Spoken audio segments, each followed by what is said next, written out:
Olá, boa tarde, bem-vindos ao Politicões dessa sexta-feira, 24 de novembro. Eu sou Deise Ciocari, jornalista, cientista política. Hoje aqui comigo, como sempre, a Dani Alves e a Ju Fratini, e a gente tem uma convidada especial. Mas antes de continuar o programa, eu queria pedir para vocês darem um like, compartilhar o conteúdo, espalhem essa live, porque isso é muito importante, o algoritmo entende que o nosso conteúdo é relevante. Mas vamos falar da nossa convidada? Bom, ela é economista, tem mestrado pela UNB, 20 anos de experiência com políticas públicas no setor privado, no setor público e no terceiro setor. Ela teve mais de 50 mil votos para deputada federal, é a primeira suplente por São Paulo, foi dirigente do Partido Novo. Ela foi diretora de desestatização do Ministério da Economia a convite do ministro Paulo Guedes e foi responsável por coordenar a elaboração de um plano de governo para a cidade de São Paulo em 2020. Ela também foi CEO do Instituto Milênio, fundadora do Movimento Brasil Sem Privilégios, e ela tem uma grande experiência no mercado financeiro, tendo trabalhado como economista por 14 anos em diversas instituições do Brasil. Bom, de quem que a gente está falando? Da Marina Helena, apesar de todo esse currículo, ela é uma jovem, como vocês estão vendo. Uma jovem senhora, de 43 anos. Uma jovem. Bem conservada. Marina, obrigada por ter vindo aqui com a gente. Um prazer imenso te receber. Nossa, prazer é meu. Obrigada mesmo. Eu vou começar já, se as gurias me permitem, aqui com um assunto bem polêmico, porque tu conhece muito bem a cidade de São Paulo, né? E sempre que a gente fala nas belezas, no parque do Ibirapuera, mas tem um problema que não se resolve aqui em São Paulo, que é a Cracolândia. Sim. E aí, Marina, o que se faz? A Nossa, Cracolândia... a Daisy já deu a postada, né? Nossa senhora, até eu assustei aqui. Não, mas acho que tá certo, né? Se quer cuidar da cidade, eu acho que o problema começa aqui. É um problema que a gente tem há décadas já, né? Pelo menos 3 décadas que se arrasta. Já foi pior, tá, Daisy? E eu vejo que esse é um ponto, acho que hoje a gente está numa disputa aí que já começou muito antecipada da prefeitura, né? Do que é o comum, porque já apareceu que além do Nunes, que é o nosso prefeito atual, o Bolo já apareceu como um candidato de oposição, porque foi uma costura que foi feita ainda na eleição do presidente Lula. Então, acho que já foi pior. Quando a gente pega os números da época do Haddad, a gente vê que os números da Cracolândia eram, né, mais de 3 vezes os números que a gente tem atualmente. Então, é óbvio que a política pública que foi implementada naquela época, a Bolsa Crack, a gente sabe que tudo aquilo estimulou muito. Então, tem que aprender primeiro o que não fazer e definitivamente o que a gente não quer que esse tipo de política volte, que é o quê? É uma política de que você passa a mão na cabeça do bandido, de bandidolatria, de achar que é vítima da sociedade, ao mesmo tempo o craco resiste, então isso aí definitivamente não funciona. O que funciona? A gente consegue ver que alguns países conseguiram lidar com esse problema, né? Algumas cidades conseguiram lidar com esse problema. E aí a gente tem uma combinação. Longe de ser fácil, gente. Se fosse fácil, já estava resolvido. Acho que isso é sempre importante ressaltar. Não existe bala de prata.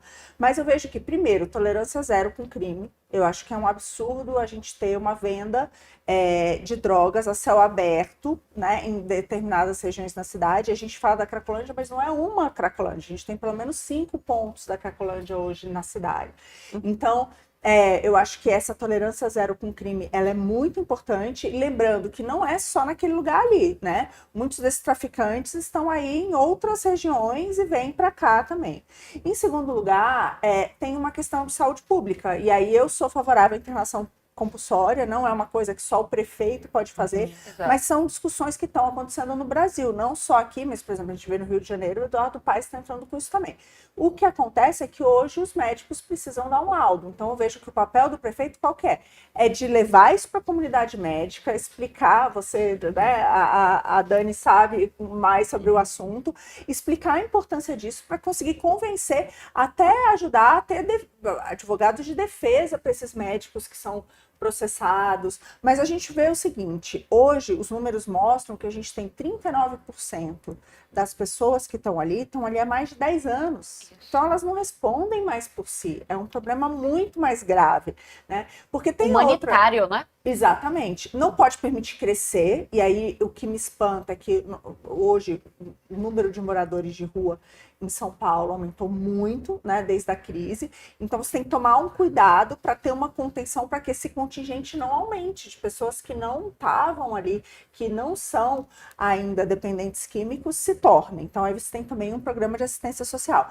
Mas eu vejo que o programa ali mais grave, que são essas pessoas que estão há mais tempo, é uma questão sim de saúde pública, e a gente precisa ter equipamentos que tratem da questão da internação compulsória, que cuidem do dependente mais grave.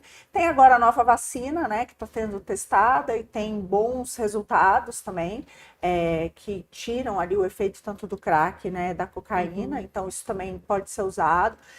Mas é uma combinação disso, acho que tolerância zero com crime e a questão da saúde pública. E você pensa também com relação a medidas imediatas, Marina, por exemplo, nós vemos ali que o comércio do centro de São Paulo sofre muito, né? Muitos comércios já fecharam as portas. E há vários casos, não é, em que esses comércios eles fecham as portas antes, às vezes não abrem por conta de certas movimentações. Como você vê isso a partir dessa necessidade imediata dos comerciantes? E, claro, do povo que vai circular ali para consumir também. Vocês estão aqui, né? Exato. Bem no centro. A gente está aqui bem na República. Até para falar, a sede do Novo era aqui. Né? E agora a gente se mudou ali para Rebouças, perto da estação de metrô, mas um dos pontos, eu não vou mentir, era exatamente isso, porque chegava às 5 horas da tarde e ficava com medo de ficar até mais tarde. Imagina, a reunião às vezes precisa ir até mais tarde, precisa durante o final de semana. Então, imagina, o morador e o comerciante é quem mais sofre, e essas pessoas não podem estar reféns do que está acontecendo. Então, agora eu vejo que as medidas, por exemplo, essa tentativa de diminuir o IPTU dos comerciantes dessa região. Será que resolve? O que os comerciantes falaram é o seguinte, não adianta, porque se as pessoas ficarem na porta do meu estabelecimento, eu não vou conseguir vender. Então eu vejo que são medidas, óbvio que qualquer medida para revitalizar o centro, e já tem coisas em andamento que eu acho que precisam ser continuadas e melhoradas, ajudam. Porque se mais empresas vêm para cá, mais famílias vêm para cá, você coíbe também isso. Eu vi uma coisa muito interessante que aconteceu. A gente tem hoje o prefeito melhor avaliado do Brasil, que é o Adriano Silva, de Joinville. Ele tem 92% de aprovação. A gente fala que é o contrário do PSOL, né? O PSOL tem um prefeito só de uma cidade grande, que é Belém do Pará, e ele tem 70% de reprovação. Então, enquanto a gente tem 92% de aprovação com o Adriano Silva, o prefeito do PSOL tem 70% de reprovação. Mas o que eu vi lá do Adriano, também tinha uma área degradada no centro da cidade, que também sofria com esses problemas. O que eles fizeram foi uma zeladoria forte. Então, hoje você passa, tem uma calçada bonita, os comércios funcionam, tem parquinho infantil em toda a esquina, o que é incrível, porque você... Né, a população usa a cidade, né? Usa a cidade, e isso mesmo inibe que você tenha esses locais propensos para isso. É a teoria da janela quebrada, né? Se tu vê uma janela quebrada, tu vai olhar pro resto do teu bairro, vou quebrar também. Mas se o Estado se faz presente e mantém organizado, a população não, peraí, isso daqui é para mim também, né? Eu acho que esse é um programa incrível, né? A gente vê o caso de Nova York, que é do Giuliani, que é o Tolerância Zero. E o que era o Tolerância Zero? Ele era exatamente o combate ao crime organizado e, ao mesmo tempo, ações muito específicas de urbanismo, de cuidar da cidade, do cuidado da cidade. Então, você fazia com que não tem lixo, não tá sujo, não pode pichar aquele lugar, né? Um comércio, atrair investimento para aquela região. Então, tudo isso fortalece e ajuda que você tenha isso. Agora, é óbvio que essas pessoas vão sair e vão... Então, assim, você precisa do tratamento para quem é dependente crônico, que é muito grande parte. Um outro dado interessante é o seguinte, eles agora estão fazendo rastreamento dessas pessoas. Demorou, mas finalmente, né, de quem está ali. E tem alguns números impressionantes. Por exemplo, metade do que está ali está cumprindo alguma progressão de pena, né, para o nosso judiciário, infelizmente. Então, que algumas pessoas já foram, de alguma maneira, enfim, passaram pelo sistema prisional e estão ali por conta de alguma progressão de pena também. Então, a gente precisa saber disso para saber como tratar. E saber que uma vez que, obviamente, essa pessoa está em liberdade, ela tem várias coisas que não podem ser feitas, e essas deveria ser uma delas. Então, é uma coisa que você também tem que conversar com o judiciário. Agora, o que eu vejo hoje no Brasil é que tem isso, né? O prefeito, ele tem uma secretaria de segurança, ele tem uma secretaria de justiça. O que eu acho que é fundamental é que ele tome responsabilidade para si. E pegue todos os outros que têm que estar envolvidos nessa hora e coloque ele numa mesa para resolver a questão, gente. Para resolver a questão. Não deixar arrastar, né? Não deixar arrastar. O que eu sinto de dor, assim, no Brasil, que é o que me fez trazer na política, é que eu não aguento mais essa coisa de que a responsabilidade não é minha, entendeu? Então, se o juiz soltou e o cara é reincidente, não é comigo.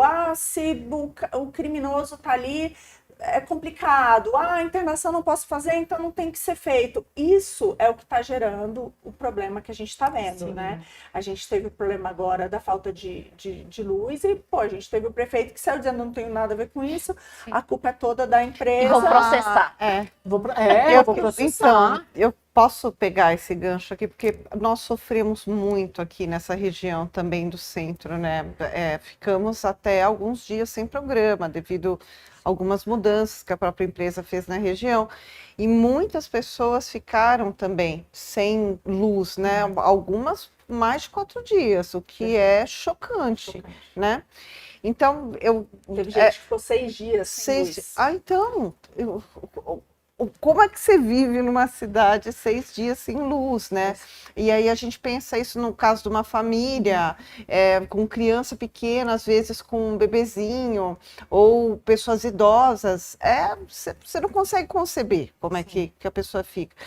E o Novo, por ser, aí vem a pergunta, por ser um partido liberal, por atuar na área de entender que tudo deve ser privatizado, ou a maior parte das coisas, como é que lida com essa situação que foi da Enel?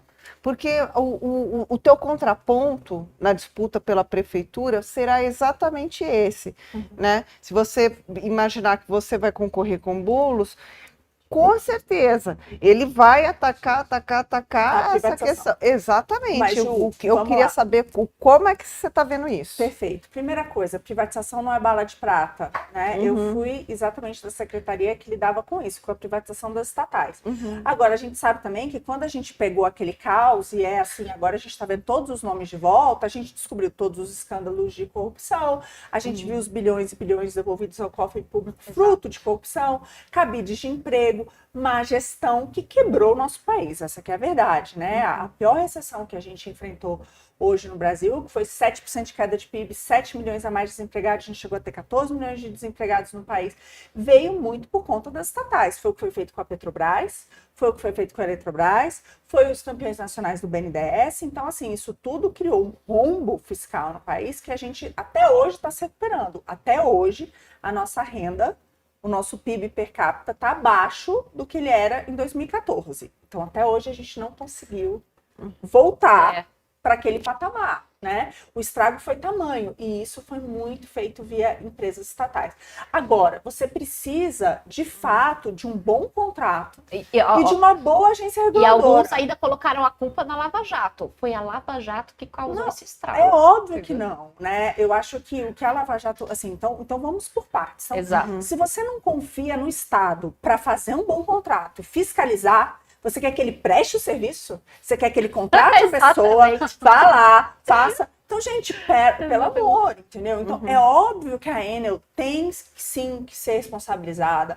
É óbvio que você precisa ter mecanismos de controle. O que aconteceu foi um verdadeiro absurdo. Agora, o que o prefeito fez? O prefeito foi assistir a Fórmula 1, o prefeito foi assistir MMA, o prefeito disse que não tinha nada a ver com ele. Desculpa, caíram inúmeras árvores pela cidade. A questão toda da poda de árvores é dele, entendeu? E ele tem que resolver. Então, outra coisa, a fiação que a gente tem nessa cidade. Gente, é só olhar. A gente tem uma vereadora que é a Cris, que tem lá os postes dos monstrengos. E todo poste em São Paulo é um monstrengo. É um super complicado. Então, tudo isso passa, sim, pela prefeitura. A prefeitura tem que ter... Assim, hoje... um monte de cidade já resolveu esse problema. Tem um chipzinho que você coloca na árvore, Exato. a hora que a árvore... A árvore chega uma idade que ela morre, acabou. Então, assim, você consegue fiscalizar isso, você consegue monitorar isso via aplicativo, e isso é barato. O que o Nunes fez? No meio daquele caos, na semana daquele caos, quase ele fez uma licitação, 2 bilhões de reais, seria um custo por árvore de derrubada de 28 mil reais. Gente, uma árvore, 28 mil reais. Faz sentido. Assim, é uma loucura, entendeu? Tem algumas outras cidades que tem isso, custa de 2 mil, entendeu? E como é que você faz? Você faz com isso, com mapeamento, com inteligência. E ele estava querendo o quê? Ele queria aumentar um contrato, que é o mesmo contrato passado, que não funcionou, que levou a esse caos, entendeu? Então, o que eu vejo é isso. A gente, infelizmente, graças a Deus, assim, o que eu fiz na minha carreira foi ajudar exatamente na elaboração desse tipo de contrato. E eu acho que o setor público, ele precisa, assim, atuar na elaboração e depois na fiscalização. Então, essa questão das multas, super importante. Tá lá, ele não deveria ter feito nada disso. Claro. Que ele viajasse para a Itália atrás do presidente da empresa, que ele fosse o que fosse fazer. Mas o que não pode dizer, não tem nada a ver comigo, entendeu? Acho que essa falta de responsabilização que me assim, para continuar, né, da sequência, que isso é uma questão pontual, e o que você está achando da privatização da Sabesp agora? Então, a privatização da Sabesp, o que os números mostram, né?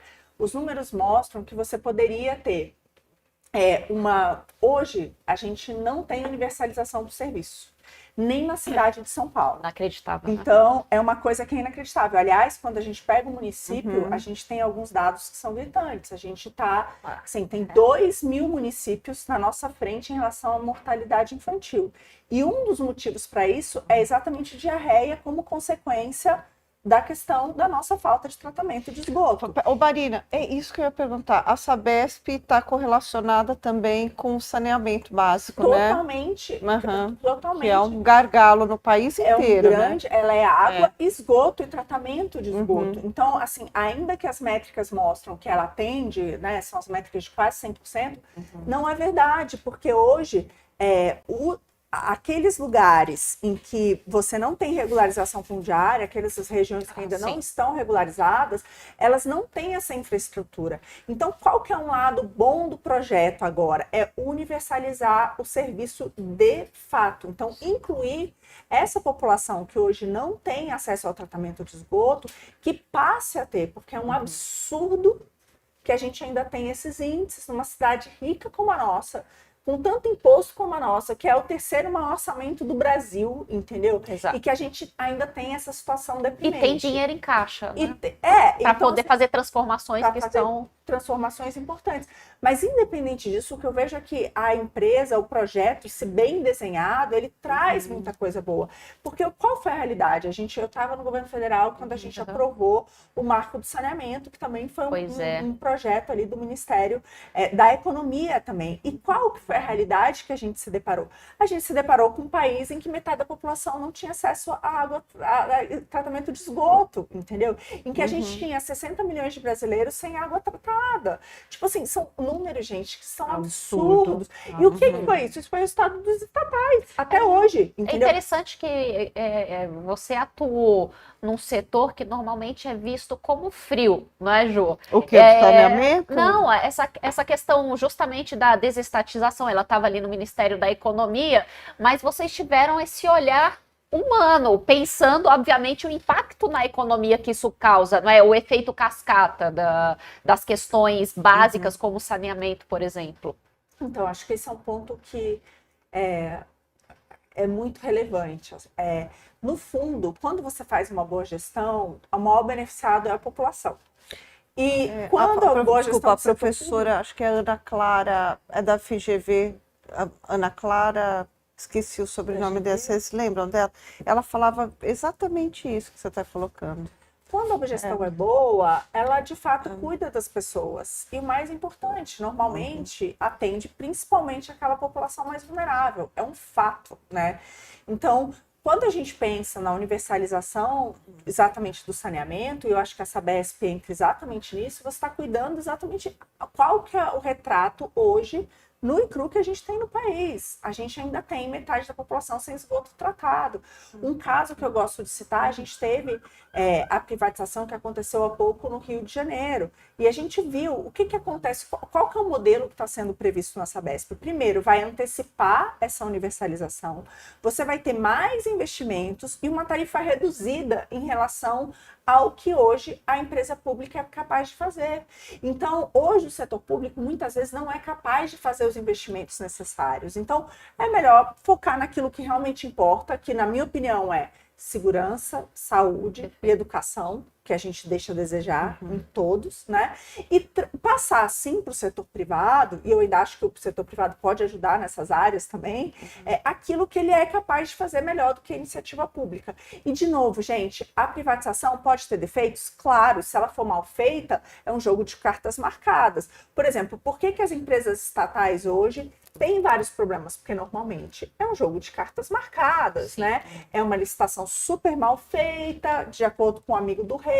A gente tentou desenhar uma ação, um marco de saneamento, para evitar esse tipo de coisa.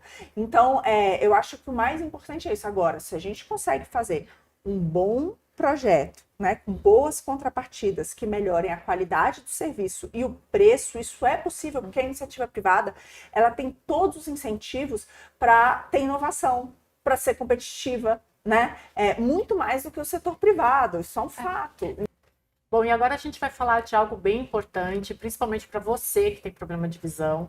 A gente está aqui com o Wellington, e o Wellington tem uma super novidade para a gente. Wellington, boa tarde. Boa tarde, Deise. Boa tarde, Dani. Boa tarde, Ju. Boa tarde também a toda a audiência. Aumente o volume, porque nós temos um recado importantíssimo para você que está sofrendo com catarata, está sofrendo com glaucoma, está sofrendo com a síndrome do olho seco, coça tanto a visão que chega a deslocar a retina. E tudo isso acontece por causa da perda dos carotenoides. As crianças sofrem perda por causa do excesso de luz azul, os jovens, os adultos, mas principalmente as mulheres que estão passando pelo período da menopausa, que por causa dos distúrbios hormonais, tem perda acelerada, desenfreada dos carotenoides. Aí troca o grau do óculos de 3 em 3 meses, de 6 em 6 meses, não sabe o que está acontecendo. É aí que entra o Kit Melhor Visão. Ele traz os 2 principais carotenoides, que faz uma regeneração macular, hidratando a visão de dentro para fora. Você que tem catarata, por exemplo, 2 cápsulas ao dia, em 3, 4 dias você já percebe que a visão vai clareando, vai desembaçando. Você que tem glaucoma, a distinção das cores vai ficando muito mais nítidas. Ô, Wellington, o Melhor Visão, ele ajuda quem tem problemas de visão por conta de diabetes? Como funciona isso? Com Pode certeza, tomar? deve tomar, precisa tomar, tanto de maneira preventiva para você que tem diabetes, mas não está com perda assim significativa da visão, quanto de maneira efetiva para você que tem retinopatia diabética, inclusive já perdeu a visão de um olho por completo, o outro já está comprometido. O Kit Melhor Visão ele tem ajudado a paralisar, a estagnar essa degeneração, viu, Dani? Ah, que excelente, hein? É só ligar. Como é que faz para o pessoal comprar aqui, Wellington? Olha, é muito simples. É só ligar agora no 0800 591 0461. Quero convidar a Ju aqui. Vamos fazer um dueto nesse telefone, Ju?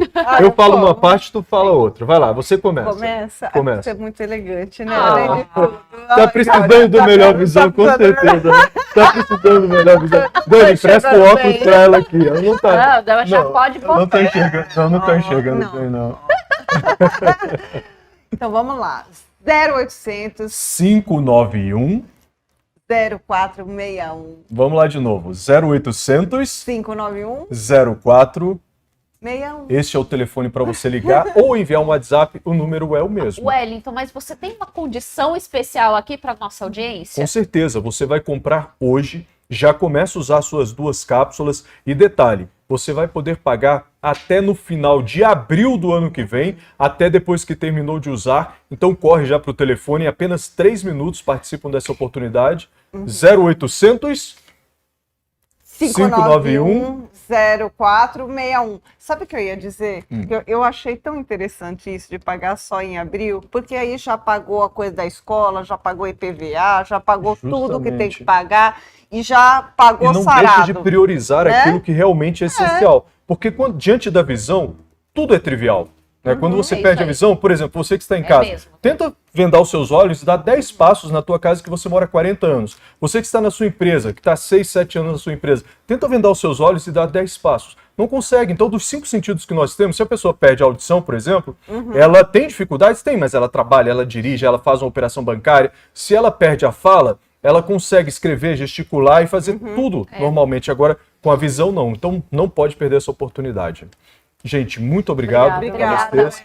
Um grande abraço a vocês e a toda a audiência. Obrigada. Nós que agradecemos. Muito mais do que o público. Muito mais do que o público. Meninas, você posso falou. fazer mais uma pergunta Claro. da questão municipal ainda?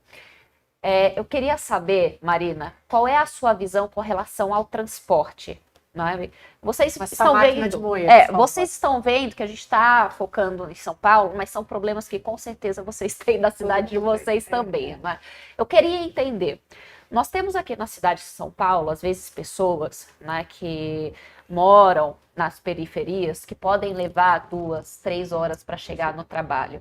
Durante a pandemia, o nosso prefeito, ele reduziu a frota. Olha só que loucura, né? As pessoas, muitas pessoas não tinham condições de ficar em casa. Ou seja, por questão de espaço, ou porque elas necessitavam sair para conseguir algum emprego, para conseguir alguma coisa, porque quem foi mais afetado na pandemia, pelo menos aqui na cidade de São Paulo e em várias outras cidades aqui no nosso país, foi justamente a periferia, né, que foi dizimada por conta disso, né? Então, a brilhante ideia, vamos reduzir o transporte público aqui na cidade de São Paulo, reduzir também, né, o próprio metrô. Aí você via aquelas fotos simplesmente impensáveis de pessoas amontoadas, né, amontoadas literalmente dentro do metrô, dentro dos ônibus, e ainda aquele discurso, olha, não que eu fiquei em casa porque eu podia ficar em casa, tá? Mas aquela coisa assim, fique em casa, como se todo mundo tivesse essa condição, ao invés de preparar exatamente a estrutura pública para atender justamente aquelas pessoas que não tinham condições de ficar em casa. Qual foi a repercussão? Nós tivemos o prefeito aumentando os subsídios, tá? Perfeito.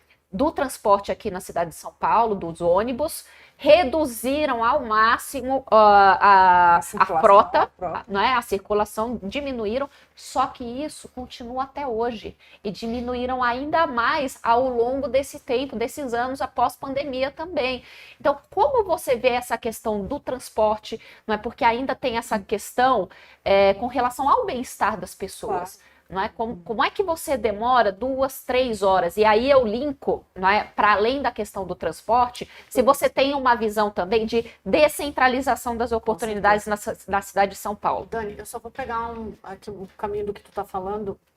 Marina, eu pego transporte público o tempo inteiro. Inclusive, vou falar para nossa audiência que meu telefone está tocando, eu vou precisar sair, a Dani vai finalizar o programa aqui para mim. Marina, super obrigada. Mas eu realmente quero entender essa máquina de moer, que é o transporte público em São Paulo. Porque a gente sempre comenta nos programas aqui a dificuldade que é para a gente chegar aqui, né? A Ju, eu, a Dani, é um horror. Aí em feriado coloca a frota menor. E assim, com todo respeito aos animais e todas nós amamos os animais aqui, mas os animais hoje são melhor transportados do que os seres humanos. Tu entra no metrô da Sé, no horário que eu vou sair agora aqui da Anhangabaú, cara, tu fica assim, tu não te mexe, tu não vai cair. Porque é tanta gente ali dentro. Entendi. O que acontece com o transporte público de São Paulo que entra ano, sai ano, só piora? A primeira coisa tem a ver com urbanismo, né? Infelizmente, o que a gente vê hoje é que tem uma concentração muito grande dos empregos e das oportunidades no centro de São Paulo e as pessoas morando cada vez mais afastadas desses centros. Então, isso foi, assim, anos e anos de uma política pública de urbanismo mal planejada, né? E que, aliás, ultra planejada que atrapalha, entendeu? Porque isso não pode aqui, não pode construir ali. É verdade, tem razão. É o Estado, né? É o Estado que coloca um monte de barreira que não pode. Então você tem essas regiões em que tem muita infraestrutura e transporte público, que são essas regiões centrais, em que você tem um monte de impeditivos, você não pode construir, você não pode adensar, você não pode isso, você não pode aquilo, e acaba afastando essas pessoas para a margem da cidade, né? Então é uma política toda inversa. Eu acho que agora as mudanças que houveram no plano diretor começam a ajudar nesse sentido, que é exatamente essa lógica de que, olha só, onde teve mais investimento, onde os nossos impostos foram gastos para ter uma infraestrutura maior de transporte, ali é importante que você tenha mais apartamentos, né, que você permita verticalizar, que você permita adensar esses lugares, porque ele tem uma boa estrutura, né, para atender essa demanda. Então, eu acho que tem essa parte de a infraestrutura toda da região, você diz, exato, né, quando você está falando isso do bairro. Do bairro. Então, para você evitar esses grandes deslocamentos, permitir que as pessoas possam trabalhar mais próximo da sua casa. Todo mundo gostaria disso, né? Com certeza. As outras coisas um outro ponto em relação ao transporte também é que a gente sabe que são as mesmas famílias que dominam o transporte de São Paulo há bastante tempo. Agora eu gostei. Sabe que a gente tem os donos da cidade. Você vai enfrentar... Então a gente tem a máfia do transporte. Vai enfrentar a Marina. Mas assim, qual a graça se não for assim? Eu acho que Marina... Pela primeira vez eu vejo uma candidata colocando as cartas na mesa.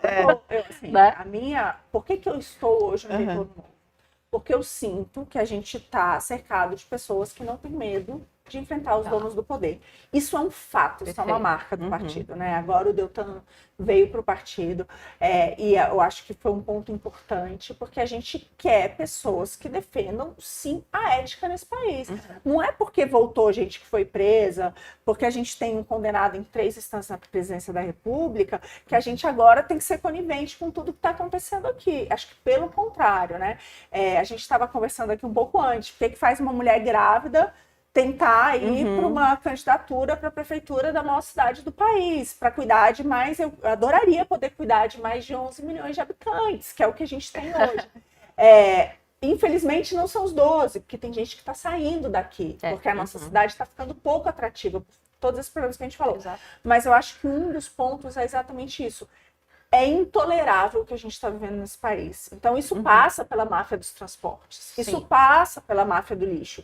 Isso passa por todas as nossas máfias que dominam a cidade. Então, gente, é muito louco ouvir você falando isso agora, porque eu tenho uma lembrança de muitos anos atrás, acho que mais de 20 anos, inclusive, quando a Marta era prefeita. Vocês lembram da Marta? Sim. Gente, ela continua aí no governo do Nunes. Ela né? continua. Acho que ela secretária de Relações Internacionais. Isso.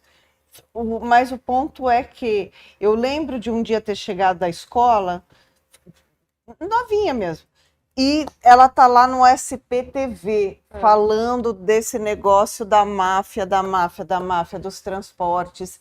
E você citou agora, olha quanto tempo. Essa janela de tempo, quantos anos. Mas, gente, eu acho que esse é o ponto que a gente Deus. falou. E do lixo de você falar também agora. E teve taxa do lixo, desculpa, lembra? Tinha até taxa do lixo, teve até taxa do lixo. Mas o meu ponto é o seguinte, vamos lá, gente, como é que está a cidade de São Paulo, tá? A gente tem mais de 90 bilhões de arrecadação, foi o que teve no ano passado, tá? 90 bilhões. Veja o número, eu vou repetir. 90 bilhões. É muita coisa, é muito dinheiro. Muito dinheiro. Só que aí, o que acontece? Você me perguntou sobre a Enel e a questão da privatização. E agora a gente está falando dos transportes que são concedidos também, de outras coisas que são concedidas. Se você vai conceder para ser um jogo de cartas marcadas, não vai ter qualidade. Claro. Essa é a realidade. Então, você precisa fazer um projeto bom de concessão. Se bem feito, a experiência internacional mostra que funciona em tudo. Tem questões que são, por exemplo, hoje a gente tem o melhor hospital que é considerado na cidade, que é o Hospital de Boi-Mirim, que é administrado pelo Einstein. Então, assim, você tem essas parcerias que funcionam. Agora, é óbvio, que também tem problemas, eu vejo na tabela SUS e de algumas coisas nas parcerias de saúde na cidade. Mas, de novo, você precisa quebrar esse tabu de que é um ou outro e fazer um bom desenho de incentivos. Porque tanto o setor público quanto o privado podem ter todos os incentivos errados e prestarem um péssimo serviço para a sociedade. Então, a gente está falando das máfias, que é um desses pontos. Por exemplo, uma das coisas que pode ser feita, que é relativamente fácil, né? a gente tem um mapeamento do fluxo da cidade. Aliás, esse estudo foi encomendado e foi engavetado. Então, assim, dá para saber onde as pessoas estão e redesenhar esse fluxo para atender essas pessoas. A outra questão é, óbvio, que a pessoa vai passar um tempo, às vezes, no transporte público, ela até vai conseguir ficar 40 minutos ali. Mas pô, ela pode ter Wi-Fi, ela pode ter ar-condicionado, ela pode ter uma boa sensação disso. O que está acontecendo hoje é que as pessoas estão usando menos o transporte público, o que está transformando ele em mais oneroso para a prefeitura. Os subsídios estão aumentando. Mas por que as pessoas estão usando menos? Porque a qualidade está ruim. Exato. Porque elas têm que andar muito, porque não está servindo. Então a gente precisa rever. Eu vejo que isso é muito importante. Me chama a atenção, porque esse governo, ele fez mais, o Nunes fez mais do que os 4 prefeitos anteriores somados, contratos de concessão, de serviço, sem ter licitação. Contratos emergenciais. As classes médias adorariam isso, ter condição, eventualmente, porque isso nunca foi implementado, né? Não serve para a classe média, mas de ter um bom transporte, não é? Um bom para se locomover pela cidade, boa educação, porque as classes médias pagam 2 vezes, né? Então, pagam no imposto, pagam lá sabe saúde. Quanto é que custa uma criança na educação? Educação é uma das minhas pautas mais importantes. Eu quero até fazer umas perguntas sobre isso. Para mim é uma das mais importantes. Assim, tem um dos números que mais me deixou triste na vida foi saber que menos de 10% dos brasileiros entendem o que é 10%. Para mim isso é uma tristeza, e é verdade. Hoje eles saem do ensino fundamental, que é aquilo que o município oferece, com 15 anos de idade, e a gente tem, aqui em São Paulo, a gente tem isso, 10% das crianças que entendem o que é 10%. É pouquíssimo. Minha filha de 7 está aprendendo isso já. Então, é uma tristeza absoluta, né? Não consegue ter, assim, capacidade de leitura básica. Saiu agora o resultado, tem um índice internacional, foi a primeira vez que o Brasil participou, que é exatamente um índice de capacidade de leitura ali no 4º ano, e aí são 57 países, a gente só tem 4 países atrás da gente, assim. Então a gente, uma posição horrível. Teve um outro de competitividade do Banco Mundial, que mostrou que a gente foi o último país, a gente conseguiu o último lugar, atrás da Venezuela. Então, assim, educação no Brasil é um fiasco.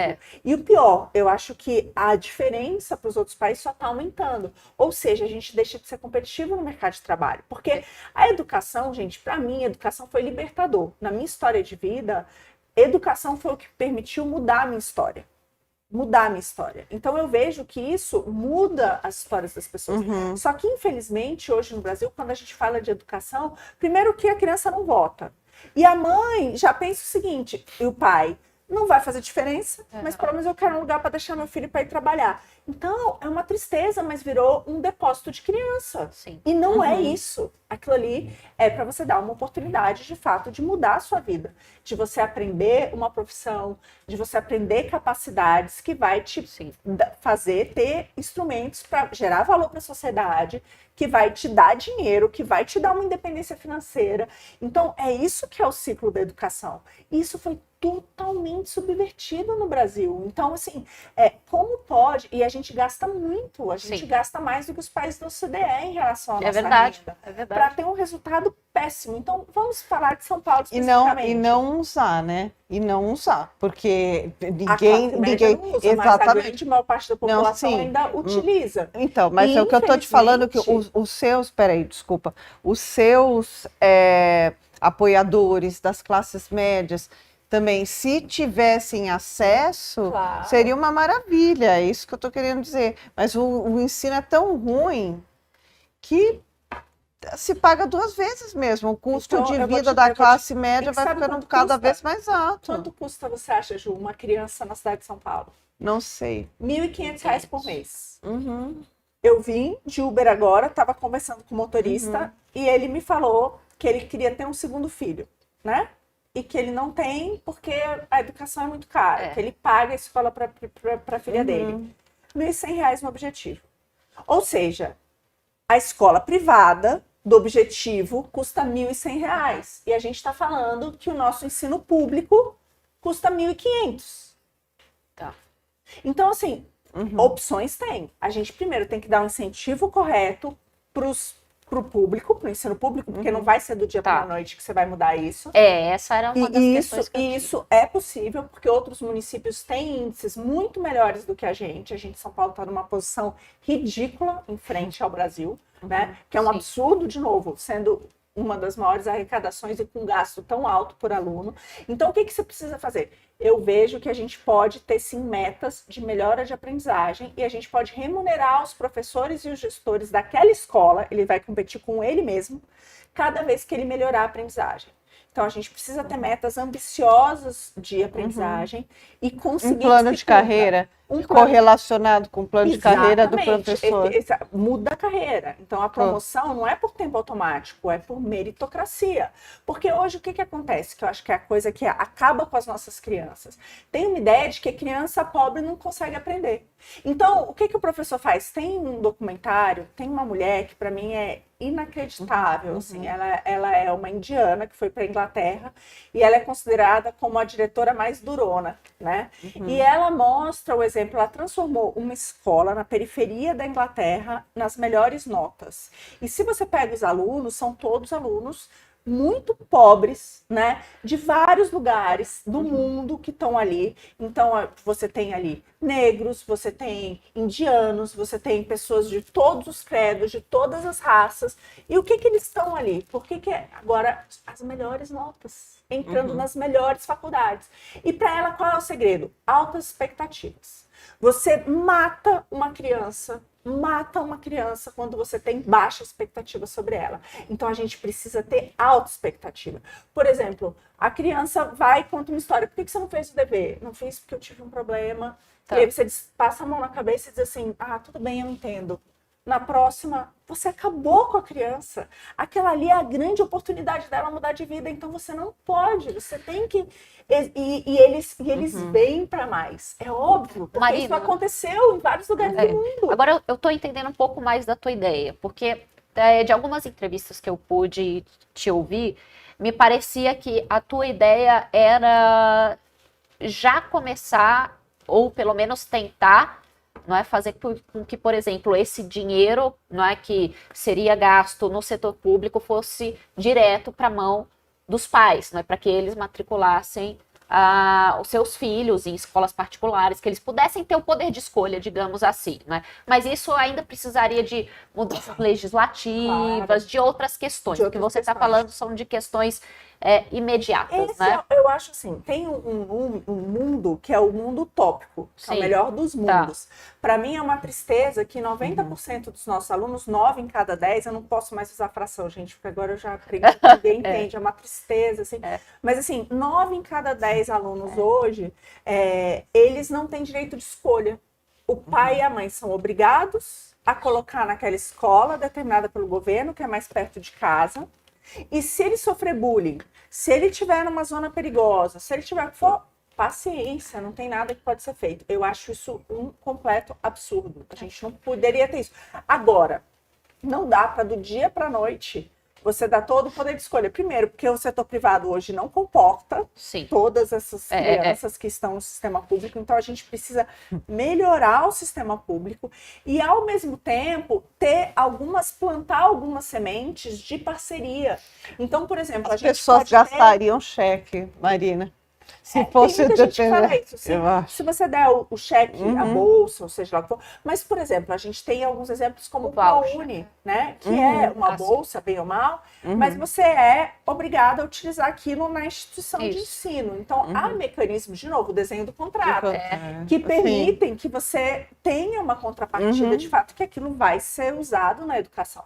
Agora, o que eu vejo hoje no Brasil é que a gente quebrou vários tabus. Então, a gente vê os aeroportos privatizados muito melhores do que eram. A gente vê linhas de metrô muito melhores do que eram antes, né? Então, a gente tem vários e vários exemplos, muito mais exemplos de sucesso do que de fracasso. A mesma coisa hoje na saúde pública. Na saúde pública já tem muitas OS que administram os hospitais, né? Então, assim, organizações sociais, as santas casas, que funcionam melhor do que aquele serviço totalmente... Eu acho que a gente precisa ter essas oportunidades, só para terminar isso também na educação, sabe? Sim. Eu acho que, por que você não pode ter um ensino com a qualidade de escola privada público? Sim. Que o Estado ofereça, mas ele pode tanto pagar uma bolsa para uma escola privada, como ele pode criar mecanismos de incentivo que faça com que a pública consiga competir de igual para igual na privada. Eu acho que é isso. Se uma escola do objetivo, a mensalidade é 1.100, o aluno custa 1.500, só estou dando um exemplo. É sinal que a gente está fazendo alguma coisa muito errada. Posso ser a advogada do diabo, Marina?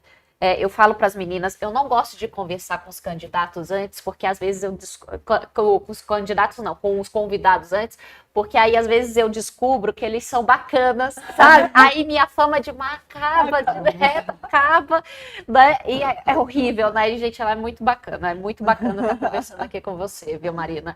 Mas olha só, eu cheguei a ver aqui no estado de São Paulo, tá? Que eu fiz essa análise no estado de São Paulo, não aqui na prefeitura. Mas nós temos, você sabe, as iniciativas das escolas integrais. Né? Nós tivemos relatórios do TCU que apontaram o seguinte, né? Que são iniciativas que todo mundo fala muito bem, tá? Que índices muito bons, mas o que os relatórios apontaram ali? Uma certa manipulação dos resultados. E o que isso significa? Por exemplo, nós acabamos criando as ilhas de excelência, expulsando os mais necessitados. Tá?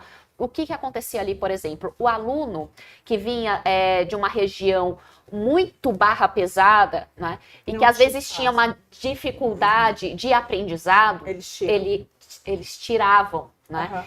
Estava, não sei se ainda está ocorrendo, porque eu não fiz essa análise, tá? Mas no período que eu realizei essa análise, isso estava acontecendo de fato, que tem os relatórios do TCU, ninguém vai me processar, porque está ali no relatório do TCU, tá? Então tinha de fato isso.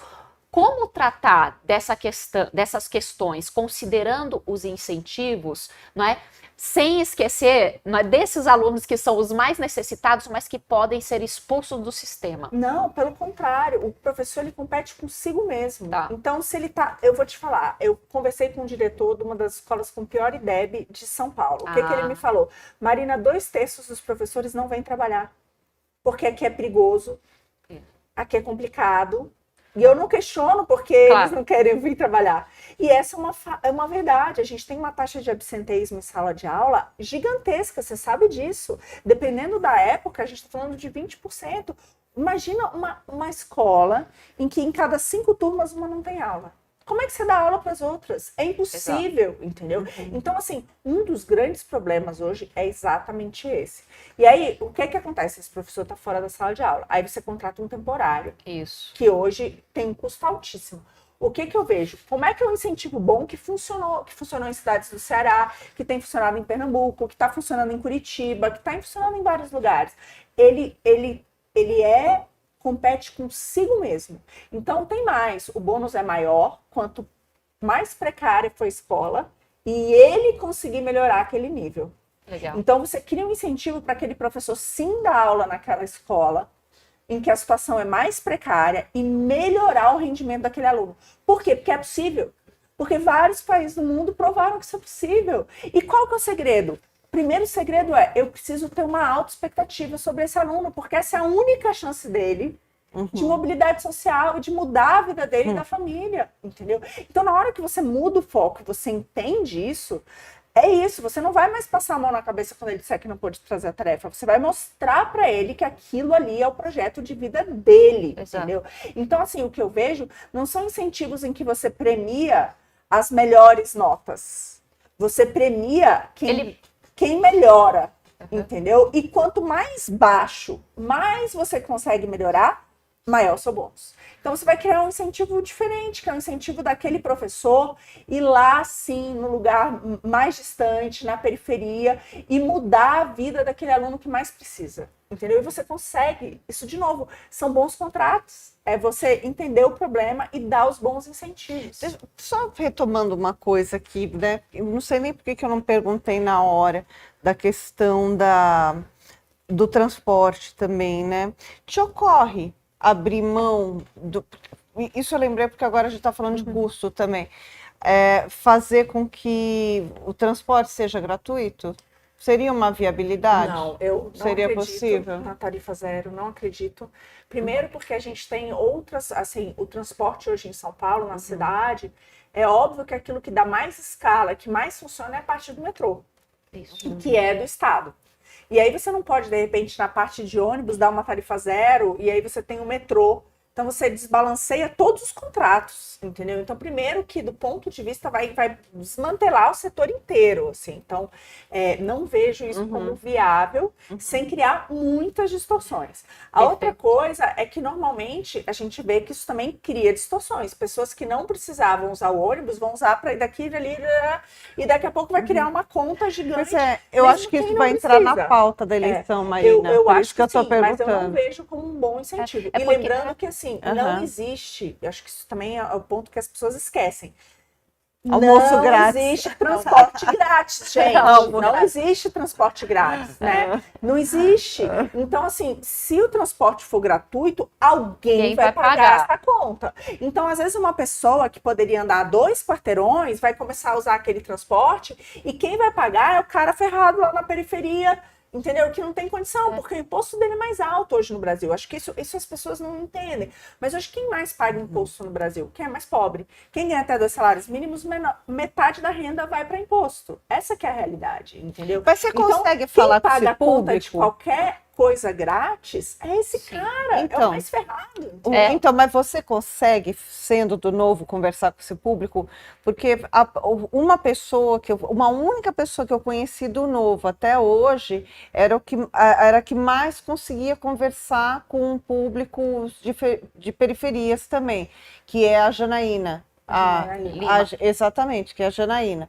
Então, ela eu consigo perceber a intersecção que ela faz, enfim. Ela era do Novo. Ela mudou? Ela não tá mais? Não tá mais, ela tá no MDB. Ah, tá. Pela briga, né, que teve também. Mas tudo bem. Mas é um exemplo, entendeu? Como que você pensa conquistar esse público? Sem dúvida, a gente Como precisa você pensa? Então, o primeiro ponto é a nossa chapa de vereadores. Então, eu fico bastante contente, até estou fazendo agora uma agenda com cada um deles para conhecer. E tem gente em todos os lugares, né? Eu passei, assim, fui até Parelheiros, né? E são 2 horas para chegar, 2 horas para voltar. Você tem que... Qual que é a realidade?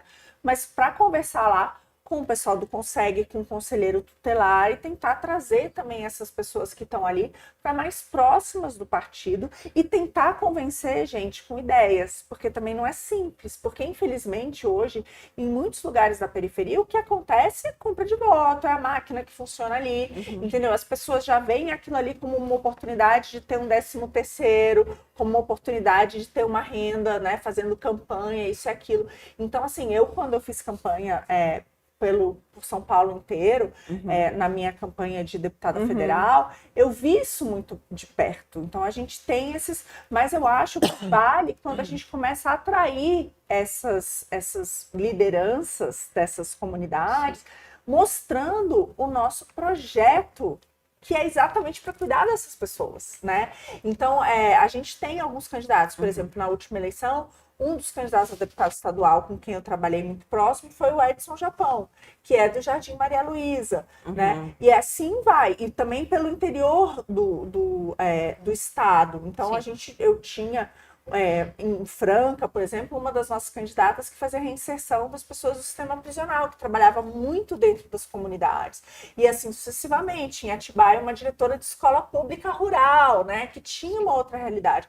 Então eu vejo que o Novo ele começa a atrair outras pessoas. Eu acho que a própria questão da utilização dos recursos públicos, né, para a campanha, eu acho que abre também uma nova frente de que, para ser candidato do partido, não precisa ser só quem conhece alguém que pode ajudar a financiar, quem tem recursos.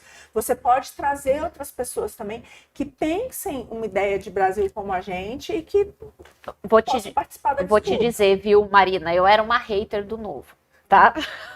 Não ficava lá eu não ficava lá no Instagram do Novo, nem xingando ninguém, mas internamente, sabe? E às vezes em entrevistas também eu falava que eu tinha muitas discordâncias com relação à própria estrutura. Eu via que naquela época, que era um partido fadado ao fracasso.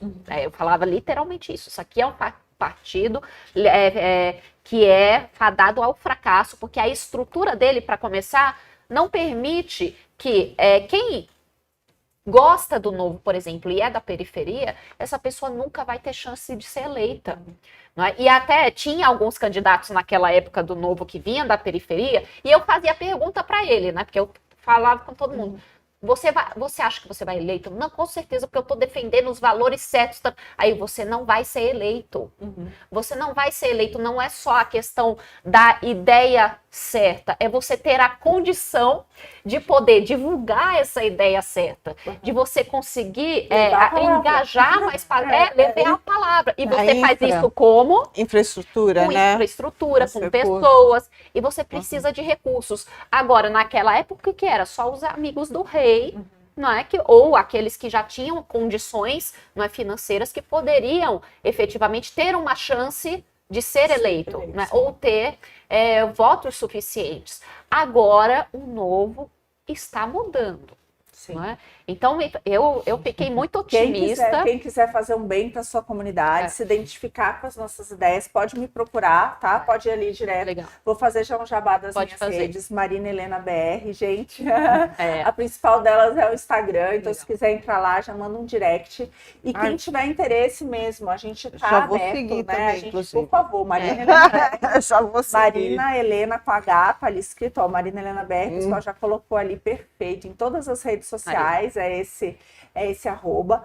Então, sigam e se informem. A gente já teve 2 etapas de processo seletivo, né, para a nossa chapa de vereadores, e agora a gente já vai abrir uma próxima. E é impressionante, tem gente de todas as regiões, então, de todas as classes sociais, então, assim, não tem mais isso. E eu acho que essa foi uma evolução muito importante do partido. Um ponto que para mim foi matador, assim, Dani, nas últimas eleições municipais, o partido optou por ter candidatos em menos de 50 municípios no Brasil inteiro. Foi uma opção. Por quê? Porque, não, pode ser que o candidato não esteja muito preparado e queime o filme. Pois Como é. assim? Deixa eu contar um negócio. Você é seguida por um monte de gente aqui que eu conheço. Você está bem famosa no meu núcleo progressista. Ih, pegou mal, hein? Pegou mal. Eu acho ótimo, porque eu acho que é isso que é a democracia. Poder conversar. Liderança. Lógico, isso é liderança. Marina, Acho que boas propostas. é verdade. Você tocou num ponto, viu, Marina? Porque eu presto atenção muito em proposta, em primeiro lugar, e depois eu vejo, essa pessoa está em qual partido, não é? Às vezes ela pode ter um ou outro posicionamento ideológico, mas tem uma boa proposta. Claro. E mais do que isso, eu queria saber de você, assim, rapidinho, quais foram essas mudanças do Partido Novo?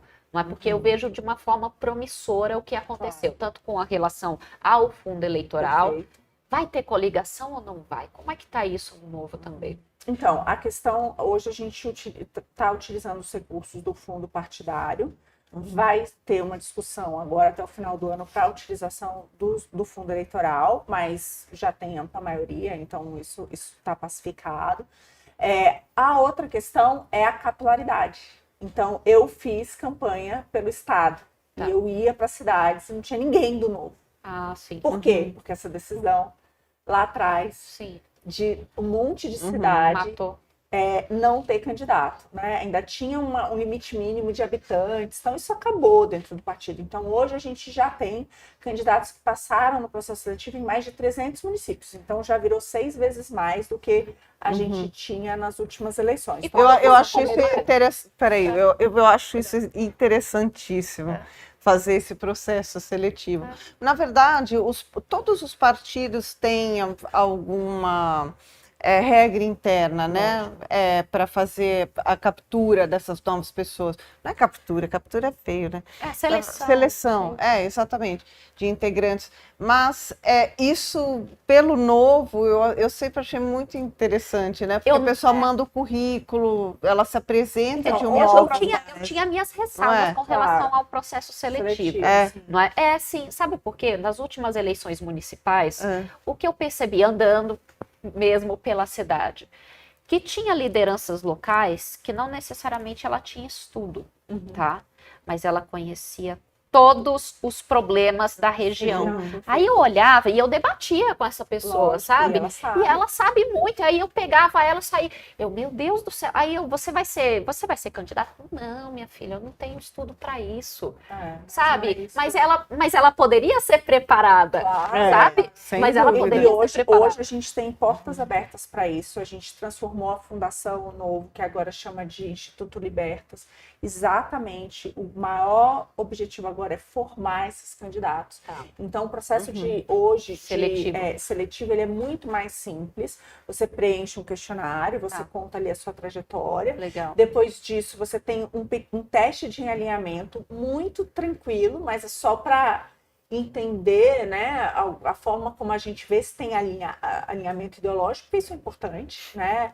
E depois disso você tem que gravar um vídeo, porque é o mínimo para dizer por que você quer estar ali.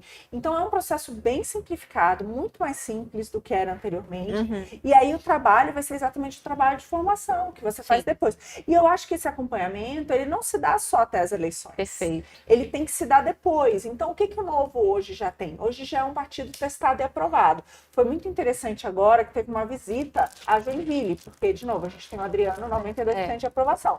Então, a gente teve cerca de 100 pessoas do Brasil inteiro que foram para lá entender o trabalho dele. Bacana. Então, incrível, porque realmente é um trabalho incrível. Então, foi lá que viu os secretários, que viu o que é feito. Ele tem um trabalho incrível de bons incentivos para o funcionário público. Ele dizia para mim, ele dizia, Marina, pensa que você é um funcionário público que quer entrar para trabalhar para as pessoas, servir. Que deveria ser isso, né? Então, isso é interessante. Falou, o setor público, no fundo, ele vira o governo, é uma máquina de moer sonhos, porque ele não te dá um instrumento, não te dá um incentivo. Então, lá ele é super preocupado com isso. Legal. E o que ele fez? 60% dos cargos comissionados são ocupados por pessoas de carreira, mas que entendem, que gostam daquilo. Então, ele tem todo um projeto de incentivar. E aí, o que essas pessoas fazem? Elas têm um lema que eu amei, assim, que eu adotei esse lema para mim, que é atender, resolver e não atrapalhar. É isso. Para que serve o setor público? Atender, resolver e não atrapalhar. Então, assim, eles têm isso e aí funciona. Então, a pessoa chega com problema, então tudo é intersecretarias. Eles têm, assim, o plano deles de metas, né? Tem lá 400 projetos. E aí, o que eles fazem? Toda semana acompanha. E aí tem um monte de secretaria envolvida. Por quê? Porque a gente falou de segurança, mas não é uma só. São vários que estão ali. Eu cheguei lá pouco antes das chuvas. Nossa, desculpa, Marina, como ele é novo, né? Ele é super novo. Que legal. Aí, ó, você conhece ele? Eu não conheço, não.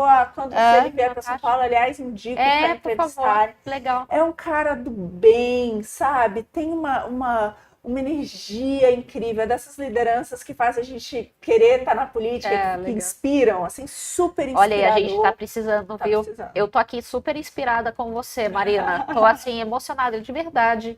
Porque faz tempo que eu não sinto, sabe, essa energia de alguém que realmente quer trabalhar pelo bem da cidade, pelo bem... Então, eu tô até emocionada.